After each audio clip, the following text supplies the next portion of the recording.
Podemos orar?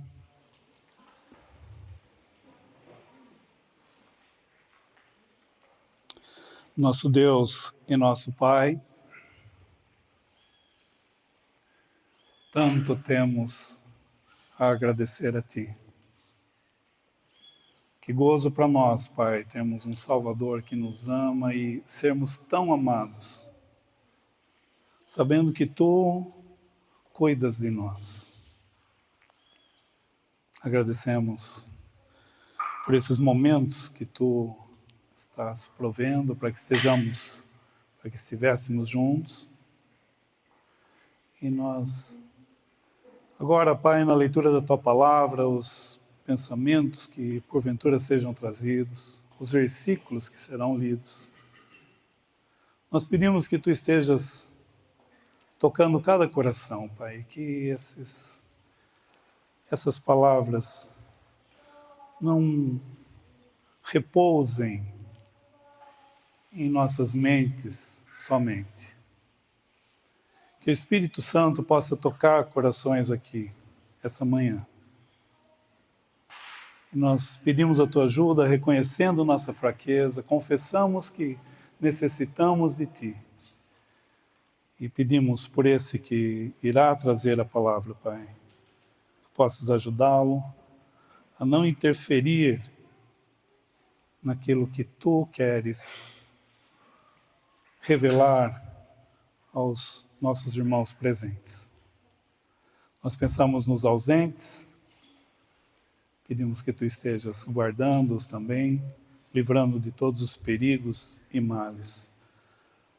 E nós, assim, agradecidos, Pai, nessa expectativa de estarmos diante de Teu Filho, nós os encomendamos em Tuas mãos, sempre confiando no poder da Tua Palavra e do Teu Santo Espírito que pode tocar corações.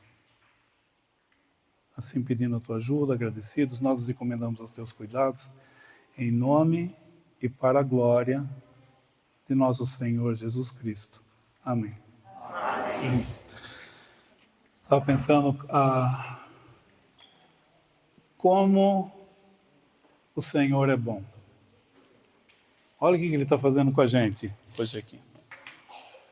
Isso, no Salmo 34, o livro dos Salmos, lembra, eles têm diversas maneiras, né, de nós lermos e entendermos.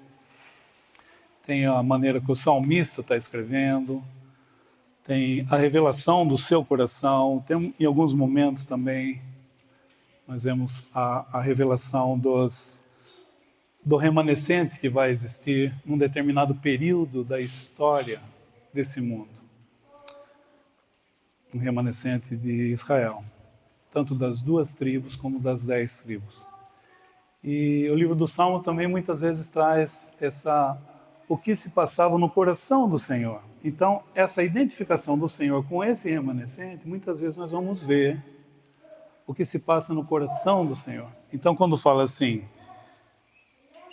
falo, o Senhor é bom, pensando no Salmo 34, ele fala assim, não precisa abrir lá, provai e vede que o Senhor é bom. Estava pensando hoje de manhã, a maioria aqui tomou café. Alguém poderia ter falado assim, mas que café gostoso, não? Se a outra pessoa não tomou o café que essa pessoa tinha tomado, ela não vai saber o que significa gostoso que essa pessoa aqui está falando. Então, para que as pessoas entendam que o café é bom, eu tenho que provar, experimentar. E quando ele fala no Salmo aqui, provai e vede que o Senhor é bom, é essa pessoa que está provando, aqui está falando num determinado momento, num cumprimento do milênio, nós estamos vendo esse Salmo tratando do milênio, tanto o 33 como o 34, ele fala de um período do milênio, do Senhor Jesus reinar. Isso é um outro assunto. Mas o Espírito que vai estar naquele momento, eles estão provando, falando assim, o Senhor é bom. Eu espero que cada um aqui fale assim, Pise, tenha tomado café, mas tenha provado esteja provando que o Senhor é bom. Então, obrigado, mãe. Então tendo esse senso, esse sentimento, essa percepção, essa talvez revelação de que Ele é bom e que Ele está aqui hoje, no sentido de prover esses minutos, esses momentos, aqui nesses dias da conferência, é que nós vamos trazer um assunto. Eu estava pensando, existiam outros irmãos que viriam para trazer uma palavra, mas por algum motivo eles não puderam estar aqui, então os irmãos convidaram que esse irmão falasse 2 dias. Então, hoje nós vamos falar uma parte, e amanhã de manhã, se o senhor permitir não voltar, ele vai trazer um outro assunto. E o assunto que ele estava pensando é 1 Pedro, capítulo 4, a base. 1 Pedro, capítulo 4. E muitas vezes nós ouvimos as mesmas coisas, as mesmas palavras, os mesmos versículos. Hoje nós começamos a ler um capítulo que nós já lemos e ouvimos muitas vezes, mas isso é segurança para nós, isso muitas vezes aquece o nosso coração. Se é isso que nós estamos precisando ouvir, o Senhor está trazendo nessas reuniões especiais, Ele tem um motivo. Ah, mas nós já ouvimos. Sim, nós já ouvimos. Então talvez vocês já tenham ouvido esses versículos, já lido, meditado, mas vamos pensar que o Senhor pode ter algo aqui para cada um de nós. Então nós vamos dividir essas 2 reuniões. A primeira reunião nós vamos basear em 1 Pedro capítulo 4, versículo 3, por causa dessa expressão. Usando essa expressão que ele usa no capítulo 3, nós vamos pegar uma porção das Escrituras relacionadas a uma porção relacionada a essa expressão. Então, no versículo 3, nós vamos ler o versículo 3. Hoje, nós vamos tratar desse assunto. Porque, versículo 3, porque é bastante que, no tempo passado da vida, fizéssemos a vontade dos gentios, andando em dissoluções, concupiscências, borracheiras, glutonarias, bebedices e abomináveis idolatrias. Então, hoje nós vamos pensar nessa expressão aqui, no tempo passado da vida. Amanhã, nós vamos pensar na outra expressão do versículo 2, falando assim, no tempo que vos resta na carne. Então, hoje, nós estamos pensando assim. É claro que isso aqui está falando de um outro assunto, nós estamos fazendo uma aplicação. Ele está falando assim, no tempo passado da vida, e lembra que o apóstolo Pedro, ele era apóstolo dos judeus. Paulo é chamado o apóstolo dos gentios. Então aqui, Pedro estava escrevendo a esses cristãos, outrora judeus, que haviam deixado o judaísmo, estavam na dispersão, e o apóstolo está escrevendo para eles, esses que tinham abraçado a fé cristã. Então eles tinham muito mais responsabilidades, porque no tempo passado da vida deles, eles estavam vivendo segundo a vontade dos gentios. Quando nós sabemos algo que o Senhor nos revela a respeito da palavra de Deus, nós nos tornamos mais responsáveis. Não que antes nós não fôssemos responsáveis, mas só que a partir do momento que eu sei algo, que Ele está me dando algo, eu sou mais responsável. Então, eles aqui eram mais responsáveis, porque o povo de Deus recebeu os oráculos de Deus. Nenhum outro povo recebeu isso. E agora esses daqui, como eles estavam na dispersão, lembra hoje que a gente leu, fazendo a vontade do mundo, eles estavam seguindo a vontade do mundo, seguindo também viver como mundanos. Então, o apóstolo Pedro está falando assim, sabe, no tempo já é bastante que no tempo passado da vida vocês fizeram isso.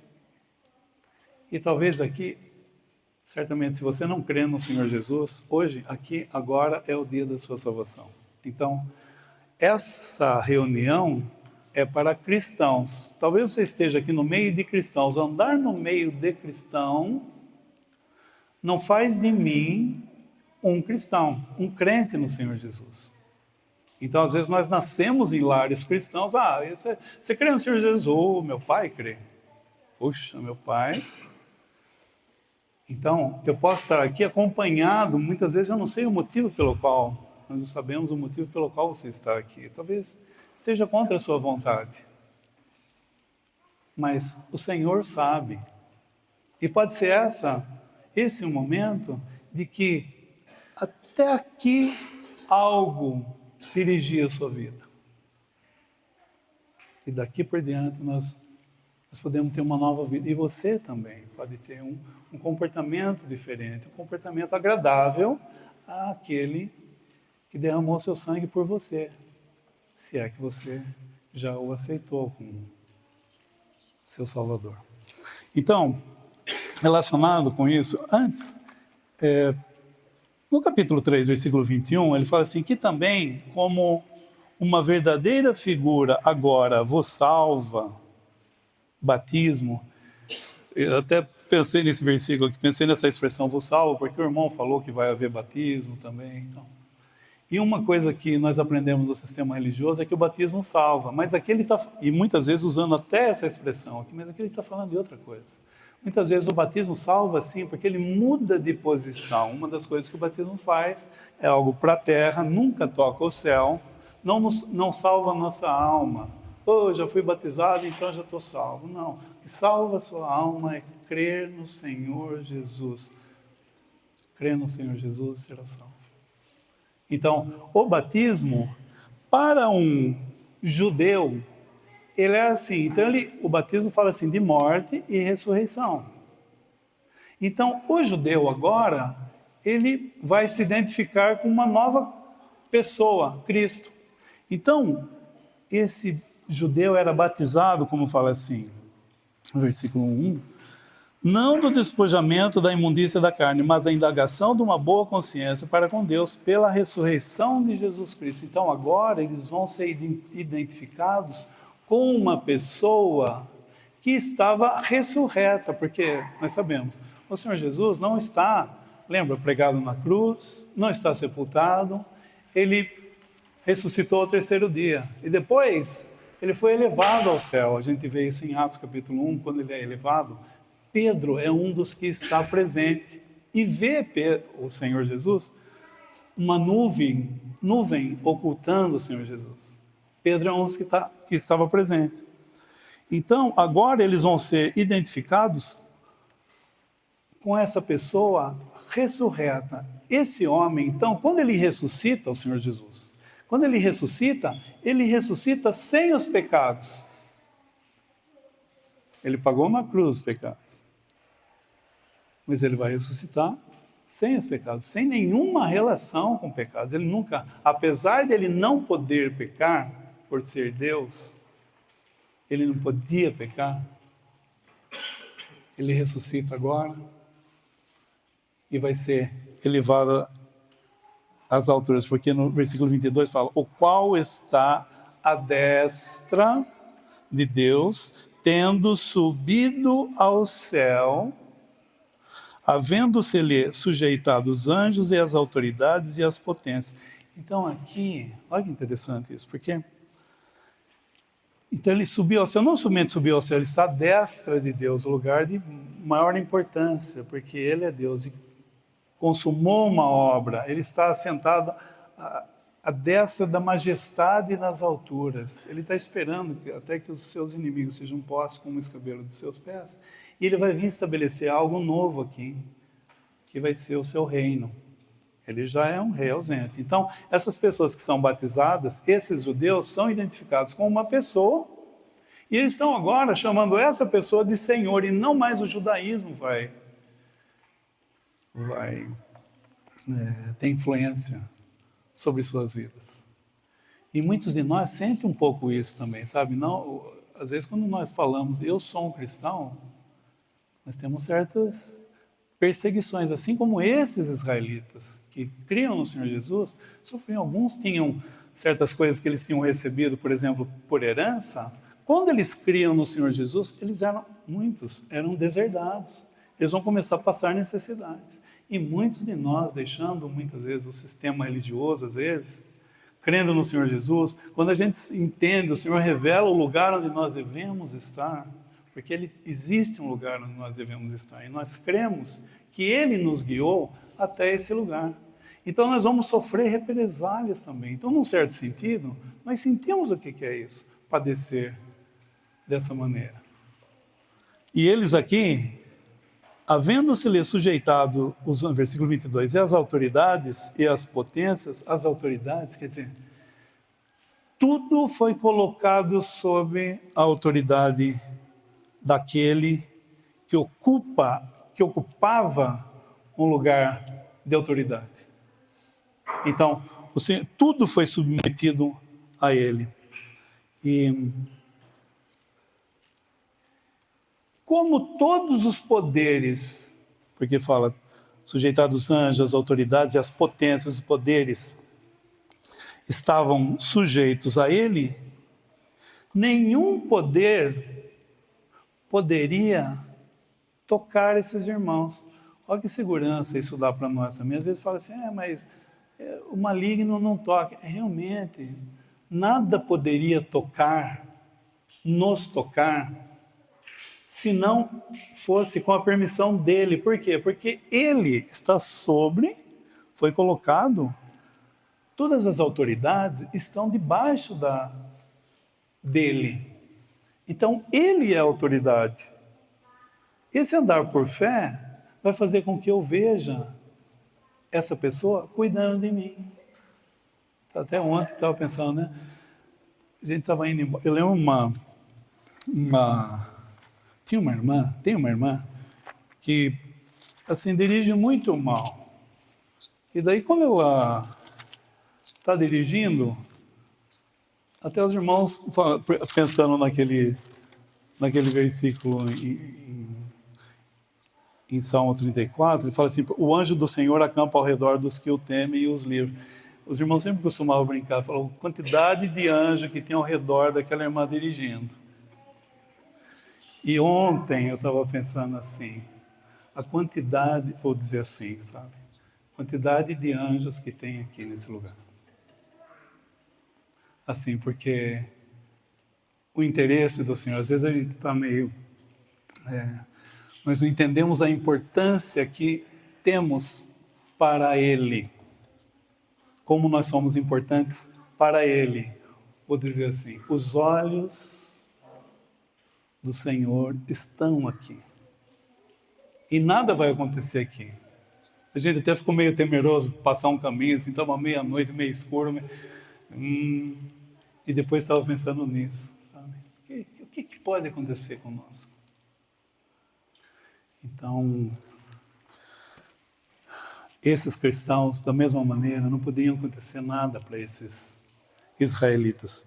No versículo 1, capítulo 4, versículo 1 de 1 Pedro, fala assim, ora pois que Cristo já padeceu por nós na carne. Aqui é uma coisa importante nós entendermos, que na carne não é essa natureza pecaminosa. O Senhor não tinha essa natureza pecaminosa chamada carne, só que ele veio em semelhança de carne, então ele era um homem perfeito, homem e Deus. Só que esse homem estava andando na presença de Deus. Então o andar desse homem aqui era observado por Deus. Nós não vamos... Melhor abrir, vai. Vamos ler Levítico capítulo 2. E nesses momentos que nós estamos aqui, Levítico capítulo 2, fala da oferta de manjares. A oferta de manjares, a base da oferta era flor de farinha, mais puro da farinha. Isso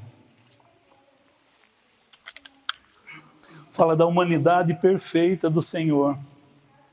O que os sacerdotes tinham que fazer? Versículo 2. Versículo 1. E quando alguma pessoa oferecer a oferta de manjares ao Senhor, a sua oferta será de flor de farinha. Nela deitará azeite e porá o incenso sobre ela.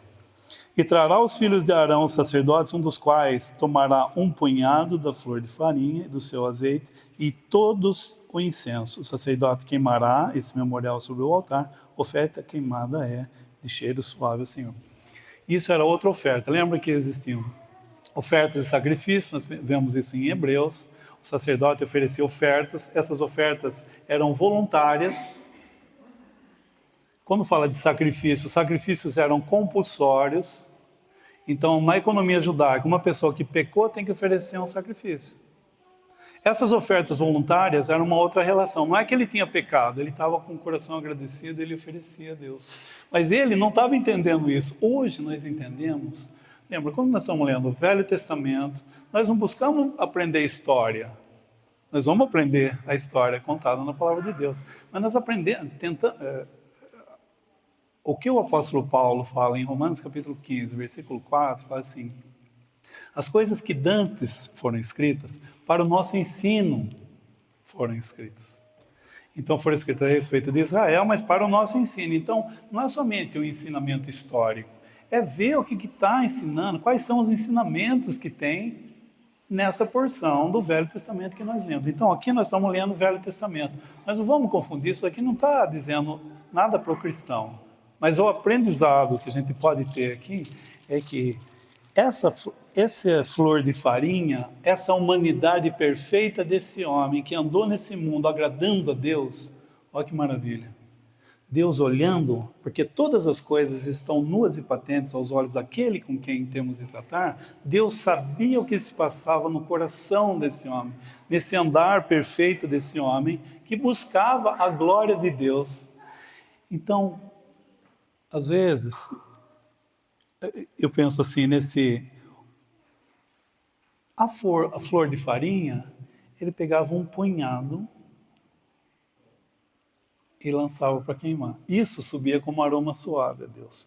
O incenso era o incenso todo. Tudo aquilo que agradava a Deus. Então, como o sacerdote ia fazer os serviços sacerdotais, hoje nós vamos ver os serviços inteligentes. O sacerdote não entendia, lá em Romanos 12, versículo 1, os serviços eram inteligentes. O sacerdote não estava entendendo o que ele estava fazendo, mas ele fazia isso. Então o incenso era aquilo que agradava a Deus. Então ele entrava no lugar onde ele ia fazer os serviços sacerdotais. Deus tinha tudo o que agradava, porque ele sabia o que se passava com esse homem perfeito andando nesse mundo. Então o incenso subia como aroma suave a Deus. Então, eu fico pensando, nós temos às vezes nós retemos um punhado do que esse homem representa para Deus, porque nós temos um nome é aquela pessoa em sua ausência com toda a reputação. Então, se o Pise está lá fora, e alguém fala assim, o Pise está lá fora, os irmãos vão saber o Pise, vão saber, uma pessoa alta, ombros largos, bonitão, vai saber quem ele é, apesar da sua ausência. Então já vão saber, e a reputação, como ele é, como ele faz. Às vezes fala coisas de uma maneira errônea, né? Ele vive a corrigir, mas o Senhor não. Então essa pessoa que nós temos é o nome, nós temos o nome dessa pessoa. Só que o nome dessa pessoa, que nós entendemos de uma maneira limitada, é segundo a nossa capacidade de compreensão, o que significa ser um nome sobre todo nome. Estou pensando em Filipenses 2. Foi-lhe dado um nome que está sobre todo nome, para que o nome de Jesus se dobre todo o joelho dos que estão nos céus, na terra e estão debaixo da terra, e toda língua confesse que Jesus Cristo é o Senhor. Esse nome, Ele sabe. E Ele se apraz em nos dar, ainda que seja um punhado. Eu fiquei pensando, tem o Caleb lá, quando ele pega um punhadinho de flor de farinha, a mãozinha dele é pequena. Mas ele tem um punhado. O Senhor dá para cada um segundo a sua medida. E às vezes, penso eu, ele pode estar fazendo algo nesses dias, nesses momentos aqui. Vou falar assim, parece que nós podemos crescer um pouco em relação ao conhecimento dessa pessoa. Então, vou dizer assim, minha mão, a mão que eu tenho, uma mãozona, é diferente de uma mão de uma pessoa que tinha 2 anos de idade. Então, ela vai crescer, vou dizer assim, ela vai crescendo. Nós retemos mais daquilo que agrada ao coração de Deus. Quando nós temos mais aquilo que agrada o coração de Deus, o nosso coração se agrada. Então, vamos ler 1 Samuel, capítulo 7. Porque eu vi várias vezes citado esse versículo no grupo. Os irmãos citaram esse versículo e chamou a minha atenção. Porque é algo que a gente tem falado e, é claro, de diferentes maneiras. Parece que o Senhor tem dado um pouco mais em relação a certas coisas. E isso aqui, nós vamos ligar aquele tempo passado da vida. O tempo passado da vida pode ser que nós tenhamos já até esse momento desfrutado dessas coisas que têm sido ditas aqui, que estou começando a desfrutar da pessoa do Senhor Jesus, entendendo que eu não ando mais por lei, entendendo que nós temos uma pessoa que nos ama e vive a interceder por nós, e por seu amor Ele tem provido segundo as nossas necessidades. Eu vou dizer assim, além das nossas necessidades. Então nós estamos ocupados todo esse tempo até aqui com o dador e não aquilo que é dado. Quanto mais nós nos ocuparmos com isso, menos importância terão essas coisas que são importantes. Eu não estou falando que tem que parar de trabalhar, parar de estudar. Não, tudo isso nós vamos fazer normalmente, só que com os olhos atraídos a uma pessoa que vive a interceder por nós.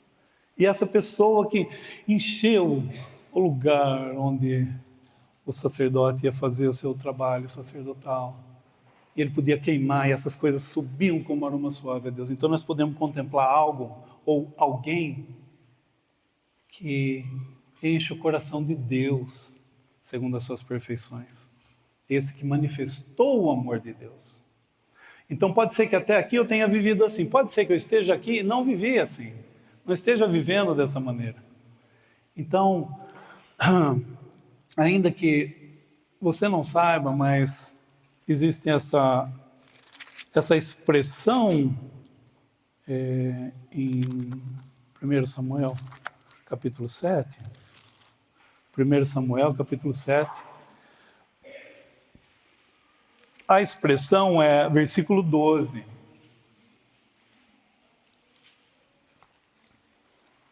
Então tomou Samuel uma pedra, é um pouco mais difícil de achar Samuel lá no começo da Bíblia, né? Então tomou Samuel uma pedra e a pôs em Mispa e Sem, e chamou o seu nome Ebenezer, e disse: até aqui nos ajudou o Senhor. O que tinha acontecido antes para ele colocar essa pedra, colocar esse memorial? O que tinha acontecido antes? Eles tinham um determinado momento da história, muitos anos antes, os filisteus eram inimigos ferrenhos e sempre foram inimigos de Israel. Era um povo que tinha que ser aniquilado e eles fizeram, no fim, começaram a se relacionar e no fim esse povo ficou muito mais forte. Eles vão ser sempre os inimigos de Israel. E os filisteus eram fortes. Golias, por exemplo, outro dia eu falei que Sansão era filisteu. Minha esposa, depois de dias, falou assim: mas você falou que Sansão era filisteu. Aí eu errei. Golias era filisteu, forte. E os filisteus tinham. A gente pode muitas vezes colocar assim, o mundo, num certo sentido, é forte também. As pessoas têm uma certa forte, elas exercem influência sobre nós, fazendo somente uma aplicação. Então, eles que eram cerimonialistas, então, num certo período da história de Israel, eles estavam num estado muito mal, mas de uma maneira cerimonial, os sacrifícios ainda eram feitos. Só que o coração deles estava completamente longe. Então havia esse cerimonialismo, mas não havia essa realidade. Uma palavra aí de uma maneira moralmente. Então uma pessoa pode estar de uma maneira, fazendo as coisas de uma maneira formal, sem que de uma maneira moral ela esteja andando.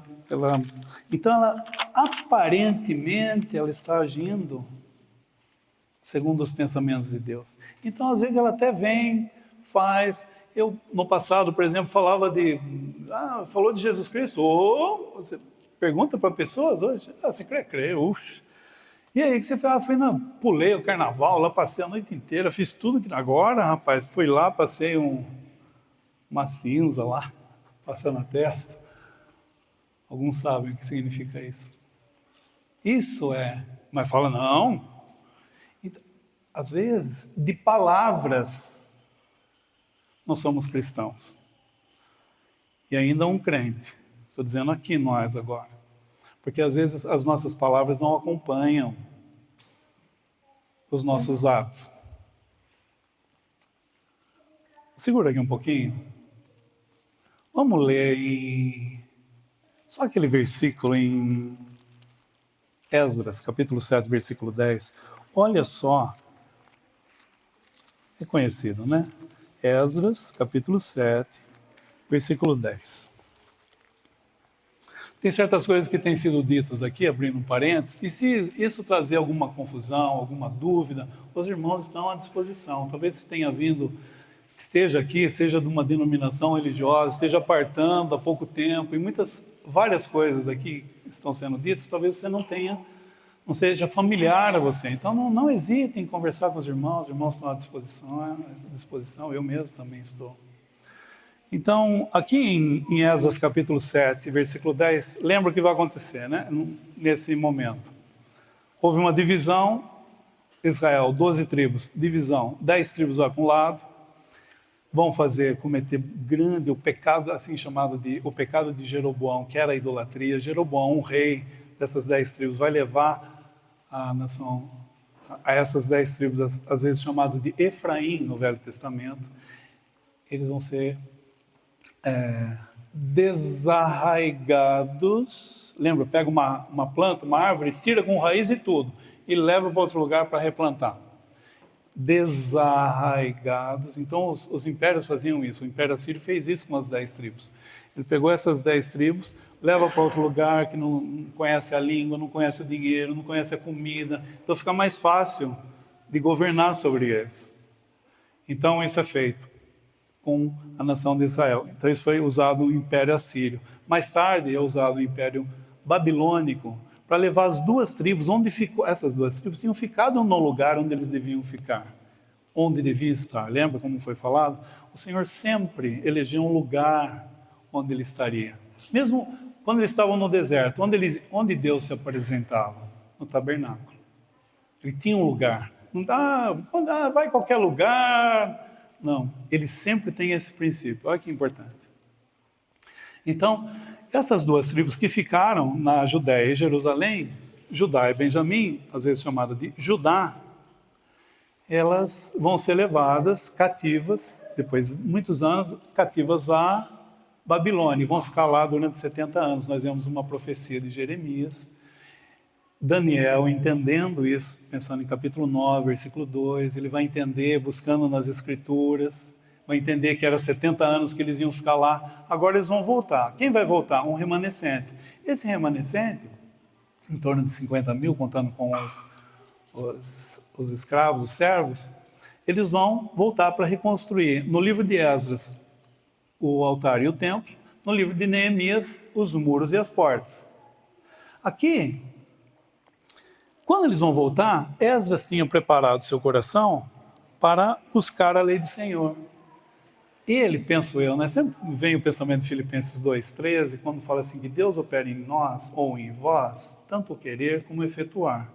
Então, não somente o efetuar Deus opera, mas o querer efetuar é Deus que opera. Por isso que nós vivemos sempre orando, me ajuda, Senhor, ajuda a fazer isso, ajuda a fazer a tua vontade, submeta, ajuda a conformar a minha vontade à tua, que normalmente não é. Então, esse Esdras ele era sacerdote e escriba, ele vai ser muito útil nas mãos do Senhor para fazer algo, para ensinar esse remanescente que voltou da Babilônia para morar na região da Judéia e Jerusalém. Então, tem esse versículo aqui, olha o versículo 10. E eu vou ler errado. Bastante atenção agora. Senão não vai perceber que eu estou lendo errado. Porque Esdras tinha preparado o seu coração para buscar a lei do Senhor e para ensinar em Israel os seus estatutos e os seus direitos. Isso muitas vezes pode acontecer conosco.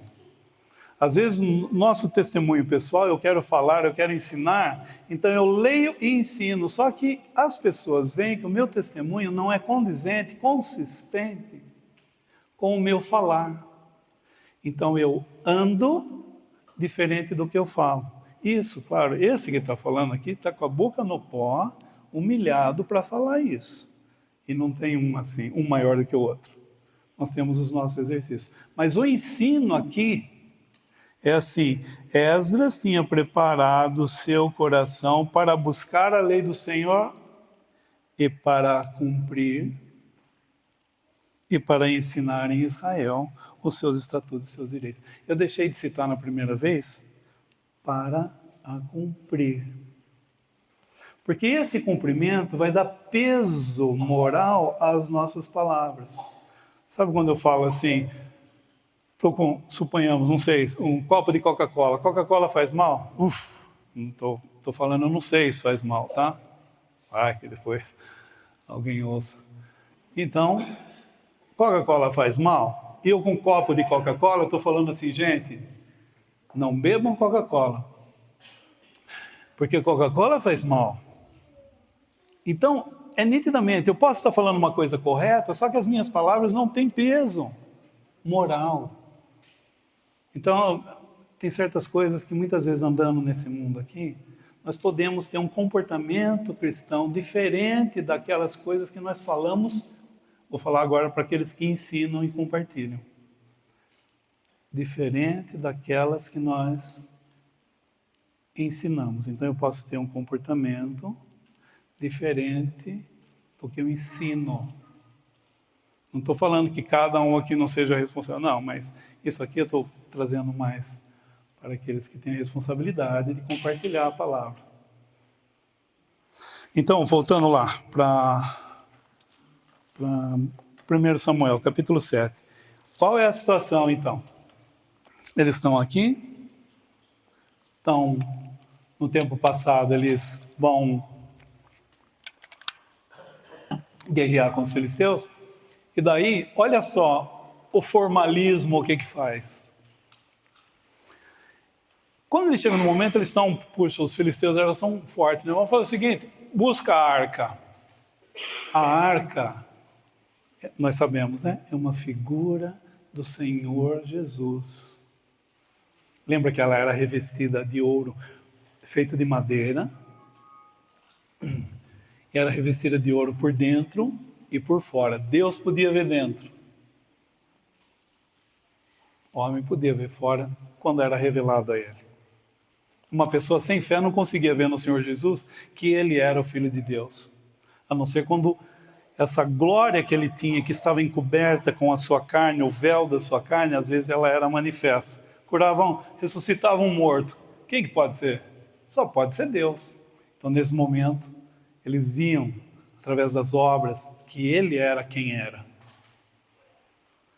Então, essa arca era de ouro por dentro e por fora, revestida, era de madeira. Madeira fala da humanidade, ouro fala das justiças divinas. Imagine só a justiça desse homem. Imagine ele andando num mundo onde o pecado está, ele sendo justo, santo.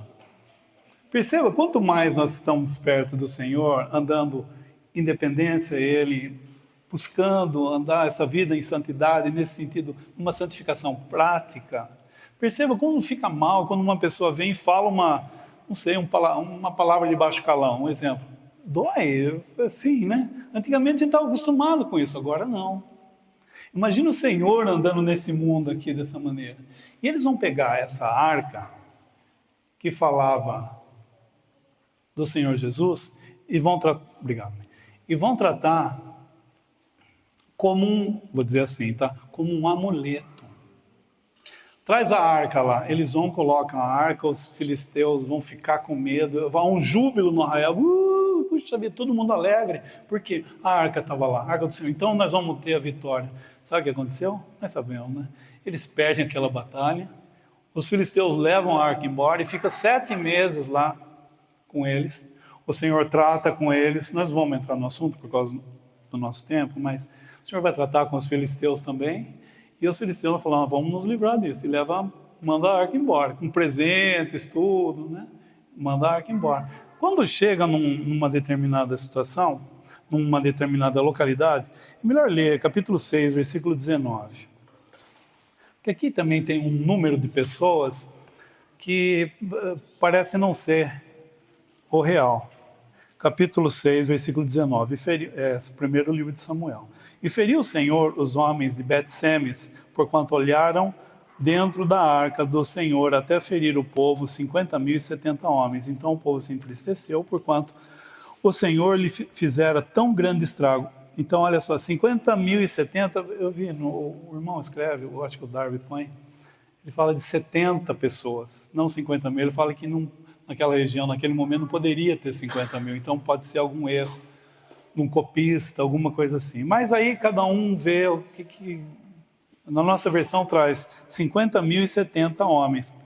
Percebam uma coisa, o que eles fizeram? Eles vão abrir, os filisteus fizeram o que fizeram com a arca, tocaram na arca, mas o israelita não. Eu não sei, não é falado ali, o que os filisteus fizeram, mas com o israelita, os homens de Bet-Semes vão olhar dentro da arca, morre. Assim como Uzá tocou, lembra?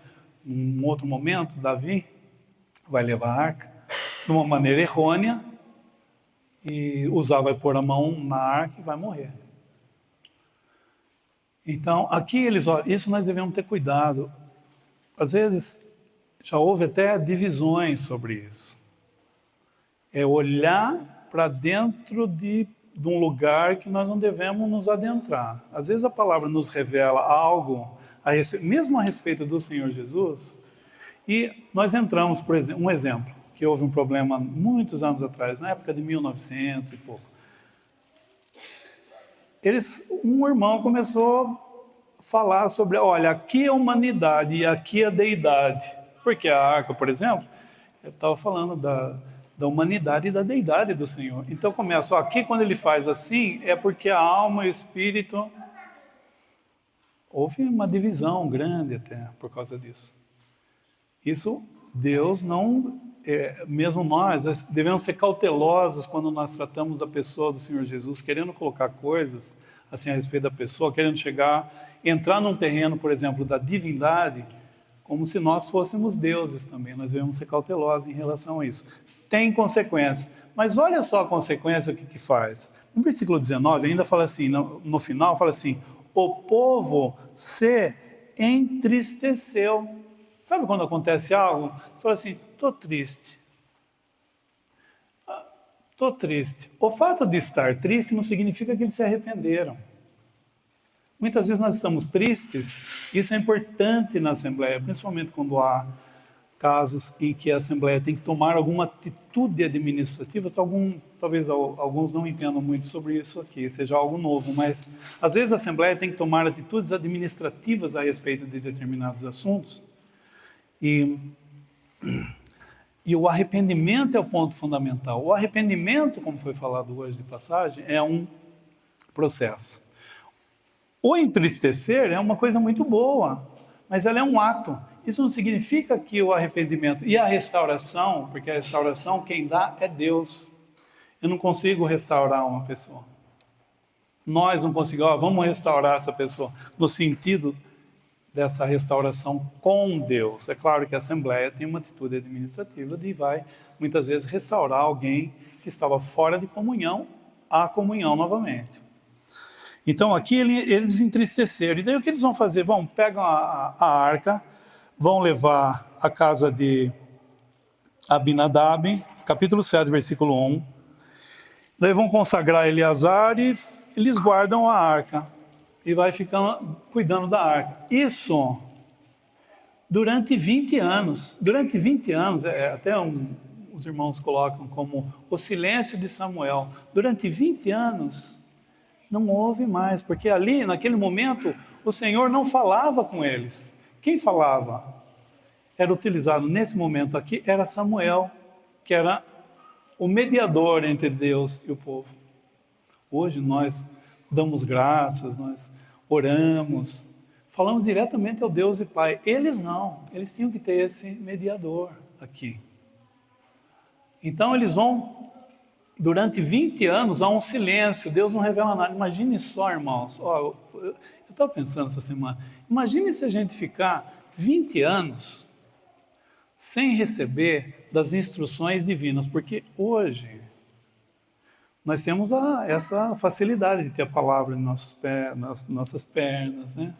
Podemos ler, podemos ver outras coisas. Mas imagine você ficar 20 anos no estado, até que, depois de 20 anos, eles vão falar com Samuel. E daí Samuel fala assim no versículo 3, fala assim, olha, então falou Samuel, os 20 anos está registrado no versículo 2, tá? No versículo 3, é 7, versículo 2, 7, versículo 3, primeiro livro de Samuel. Então falou Samuel a toda a casa de Israel, dizendo, se com todo o vosso coração vos converterdes ao Senhor, tirai dentre vós os deuses estranhos e os astarotes, e preparai o vosso coração ao Senhor, e servi a Ele só, e vos livrará da mão dos filisteus. Eles tinham permitido que esses deuses de ouro, de prata, tivessem no meio deles. Isso era abominação para Deus, o Deus de Israel. Aqui no caso ele está chamando Senhor, todas as letras maiúsculas, significa que é Jeová na sua relação com Israel. Então ele fala assim, servi a Ele só, deixa todas essas coisas. Isso vai ter impacto na vida deles. Eles vão fazer isso, no versículo 3, nós vamos ver que eles vão fazer isso. E no versículo, quando os filisteus, versículo 7, quando os filisteus ficam sabendo, e olha, o inimigo, quando vê o povo de Deus reunido, isso aí é terrível. Os filisteus, quando vê Israel reunido, vão atacar. Então eles se reúnem para atacar. Israel fica com medo. Eles vão até Samuel, versículo 8. Pelo que disseram os filhos de Israel a Samuel, não cesses de clamar ao Senhor nosso Deus por nós, para que nos livre da mão dos filisteus. Antes eles usaram a arca como um amuleto. Eu lembro de um irmão que quando ele se converteu, ele punha a Bíblia, andava sempre, lia muito a Bíblia e tal, e ele, quando chegava num lugar, no estacionamento, às vezes tinha um lugar na cidade que ele morava, muitos lugares perigosos, ele punha o carro ali, desligava tudo e punha a Bíblia em cima do painel. Eu falei assim, a Bíblia vai proteger meu carro. Então ele confiava, a Bíblia é a palavra de Deus, mas ele confiava que a Bíblia ia proteger o carro dele. Eu fico pensando, o ladrão pode, se o Senhor permitir, o ladrão pode vir roubar os rodas, o carro, a Bíblia, rouba tudo. Mas ele, e o Senhor foi tão misericordioso, que realmente nenhuma das vezes que ele passou por circunstâncias assim, de ter que se expor, não aconteceu nada com ele. Lembra, às vezes, alguns tiveram essa experiência de colocar a Bíblia aberta, assim, um determinado salmo, e falar assim, puxa vida, minha casa está protegida com esse salmo aqui. Isso é tratar a palavra de Deus como um amuleto. E nós podemos ter diversos ídolos também, não necessariamente esse ídolo. Pode ser uma pessoa, pode ser algo que eu tenho na minha vida. Eu posso ter um carro que é meu ídolo. Por causa do carro, eu não faço mais nada agora. Lembra que o apóstolo João, para terminar a primeira epístola, ele fala assim, filhinhos, guardai-vos dos ídolos. Olha que importante que é isso. E aqui, eles jogam fora os ídolos, e eles vão falar com Samuel. E Samuel, e aqui quando ele fala assim, no final do versículo 8, fala assim, para que nos livre das mãos dos filisteus. Eles não estavam falando da arca, eles estavam falando de Jeová. Ora para ele, porque agora então eles estão confiando em Jeová na sua relação com Israel. E nós podemos fazer isso também. Confiar que Ele tem cuidado de nós. Aqui, o que Samuel vai fazer? E chama sempre a minha atenção. É um sacrifício muito diferente. Eu não sei se existe outra passagem que fala de esse cordeiro, que é, versículo 9. Então tomou Samuel um cordeiro que ainda mamava. Não era normal isso. Uns irmãos relacionam isso, irmãos muito respeitados no passado, eles relacionam isso como dependência. Total dependência, porque o cordeiro era total dependente de sua mãe. Então, ele pega essa, em total, eu fico pensando, eles não ofereceram sacrifício pelo pecado. O irmão hoje mencionou, né? Levítico, capítulo 4, do 4 até o 6, 7, ele vai falar do sacrifício pelo pecado de diversas maneiras, dirigido a diversas pessoas. Mas aqui faz parte das ofertas. Levítico, capítulo 1, fala do holocausto. O holocausto era uma oferta que dizia a respeito à glória de Deus. Então a pessoa fazia de sua própria vontade para a glória de Deus. Ele estava muito agradecido. Ele oferecia a Deus. Isso é um aspecto da cruz, quando nós partimos o pão, é um dos aspectos da cruz, quando nós olhamos o Senhor Jesus como Ele se oferecendo a si mesmo a Deus. Eis aqui, ó Deus, aqui para fazer a tua vontade. Esse aspecto que ele foi até a cruz, para a glória de Deus, ele foi para glorificar a Deus. Sacrifício pelo pecado, para nos salvar, alguém morrendo por nosso favor. Holocausto, a Deus. Sacrifício pelo pecado era um sacrifício a Deus, mas em nosso favor. Então aqui ele oferece um holocausto. E o holocausto também apresenta o Senhor Jesus assim, totalmente agradável a Deus. Nós não vamos abrir lá, é tentador não abrir, mas nós não vamos abrir lá por causa do tempo. No capítulo 1, nós vamos ver como que até as fressuras, entende, né? As vísceras maiores, o coração. Então, o coração era queimado e subia com um aroma suave. O coração fala das afeições. Então, as afeições desse homem subiam a Deus com um aroma suave.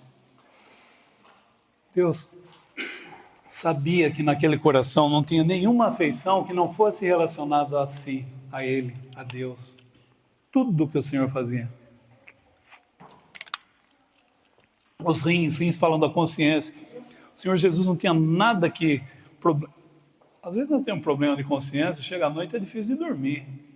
Nós temos que confessar. E se a nossa consciência, os nossos rins, por assim dizer, fossem queimados, não subiam como aroma suave a Deus. Tinha coisa ali que não permitia isso. O Senhor Jesus sim. Então, quando ele oferece esse cordeiro inteiro que ainda mamava, ele oferece em holocausto. E daí ele clama, versículo 9, e clamou ao Senhor, Samuel ao Senhor por Israel, e o Senhor lhe deu ouvidos. E às vezes nós estamos passando, para encerrar, nós estamos passando por dificuldades e nós não sabemos como Deus vai. Cada um aqui está passando por alguma prova, alguma dificuldade séria muitas vezes, e nós sabemos como Deus vai resolver. Esse Deus que nós chamamos de Pai. Mas, segundo nossa capacidade de compreensão, nós entendemos que Deus vai fazer assim, porque se ele vai virar à direita, depois chegar lá, depois quando chegar lá, ele vai tocar o coração daquela pessoa. Mas nós estamos falando com aquele que, pensando em Jó, capítulo 42, versículo 2, quando fala assim, bem sei eu que tudo podes, e nenhum dos teus pensamentos podem ser impedidos. Então, esse tudo é segundo o pensamento de Deus. Deus, eu falo tudo, segundo aquilo que eu consigo entender que seja tudo. Quando nós estamos falando de Deus, Deus é infinito. Ele vai além, ele transcende nossa capacidade de compreensão. Então ele tudo pode. Olha a maneira como ele vai livrar esse povo nesse momento. Versículo 10. E sucedeu que, estando Samuel sacrificando o holocausto, os filisteus chegaram à peleja contra Israel. E trovejou o Senhor aquele dia com grande trovoada sobre os filisteus e os aterrou. Aterrou quer dizer aterrorizou, de tal modo que foram derrotados diante dos filhos de Israel. Eles foram vencidos, fala assim, com trovões. Uma vez estavam num lugar lá e começou a dar um trovão, Olha, às vezes tem certas coisas, certas configurações das nuvens, movimentos da nuvem, deixa a gente temeroso mesmo. Eles ficaram aterrorizados com os trovões. E daí eles vão, versículo 11, fala assim: os homens de Israel saíram de Mispá e perseguiram os filisteus e os feriram até abaixo de Bet-car. Então, e daí os filisteus vão ser abatidos, nunca mais eles vão ir a termos de Israel. Olha que gostoso ver uma história com um final feliz. E as cidades que os filisteus tinham tomado a Israel foram restituídas a Israel. E Samuel vai continuar a sua vida julgando a Israel. Ele rodeava Betel, Gilgal, Mispá. Betel é Betel, casa de Deus. Gilgal é onde, lembra quando eles passam pelo Rio Jordão, depois eles vão ter algumas coisas que vão acontecer, e ali eles vão circuncidar. Ali vai ser feita a circuncisão, ou seja, carne fora. Gilgal, então era um lugar de juízo, inclusive, de juízo próprio, que eles iam para a batalha e voltavam para Gilgal para se julgar. Isso é extremamente importante na vida de um cristão. Esse juízo próprio. E Mispá, que fala da torre de vigilância. Então é interessante esse circuito que ele fazia de ano em ano. Isso eu estou pensando no versículo 16, tá? Dia de ano em ano rodeava Betel, Gilgal e Mispá. Então ele fazia assim: casa de Deus, Gilgal, ou seja, casa de Deus tem que estar presente. Vou fazer uma aplicação agora. Tem que estar presente na nossa vida. Às vezes eu penso que, mas eu já participei de todas as reuniões, já fiz live, reunião virtual, fiz tudo. Não preciso mais. Casa de Deus é onde nós estamos aqui, olhando. Nós cremos que a presença do Senhor está aqui. Casa de Deus fundamental. Gilgal, julgar, nós julgarmos, porque nós vamos andar junto com os irmãos. Não tem jeito de nós passarmos por certa dificuldade. Eu não gostei do irmão. Esse irmão não gosta, então eu vou procurar a igreja onde eu me sinto bem. Se o Senhor está revelando que é aqui, eu não tenho opções.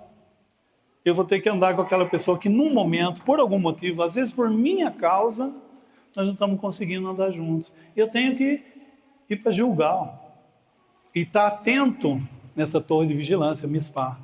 E daí ele morava, no versículo 17, fala, porém voltava a Ramá, porque ali estava a sua casa. Ramá fala desse lugar alto, essas alturas. E às vezes eu penso, sabe, como o nosso lar deveria ser esse lugar alto. Assim como a Assembleia. A Assembleia é esse lugar alto. Ela não está no nível desse mundo. Por isso que hoje, quando foi falado em Romanos capítulo 12, versículo 2, de não conformar com esse mundo, nós não devemos permitir e devemos estar atentos a não permitir que o mundo esteja determinando certas coisas, decisões na Assembleia. Se eu não devo permitir que o mundo tome decisões no meu lar, porque eu sou cabeça do lar, eu não vou permitir também na Assembleia, de maneira alguma. Não deveríamos permitir isso. Então, julgar a nós mesmos também. Então, voltando ao versículo 12 para encerrar. Então tomou Samuel uma pedra e a pôs em Mispá e Sem, chamou o seu nome Ebenezer e disse, até aqui nos ajudou o Senhor. Pode ser que nós nós viemos até esse lugar e muitas coisas aconteceram e estava meio desanimado, pode ser que eu estava com algum problema, que essa seja uma palavra de encorajamento. Porque eu posso, até aqui, eu posso falar assim, até aqui me ajudou o Senhor, porque às vezes eu perco de vista tudo que o Senhor fez para mim. Mas eu posso dizer assim, até aqui o Senhor, não importa o meu estado espiritual, estou falando para cada um de nós, cada um, esse que está falando, até aqui me ajudou o Senhor, até aqui nos ajudou o Senhor, amém. Amanhã, se o Senhor permitir não voltar, nós vamos ver o versículo 2 de 1 Pedro 4, que fala assim, e o tempo que nos resta nesse mundo? Até aqui nos ajudou o Senhor. Podemos dar graça. Nosso Deus e nosso Pai, nós temos tanto, Pai, tanto a agradecer a Ti, temos corações transbordantes, porque Tu tens cuidado de nós, nas menores coisas.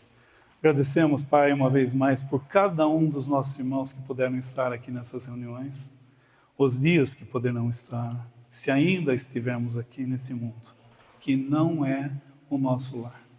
Agradecemos toda a provisão, a organização, agradecemos agora esse alimento também que teremos para os nossos corpos, agradecemos as pessoas que fizeram, aqueles que porventura estejam aqui, Pai, e ainda não creem no Senhor Jesus, estejam nesse local e ainda não creem no Senhor Jesus, pedimos que Tu estejas tocando os seus corações, que possam ver que até aqui o Senhor também os ajudou e possam recebê-lo em seus corações, e possam dar passos alegres, aguardando esse momento bendito que Ele virá nos buscar e estaremos para sempre diante dessa pessoa.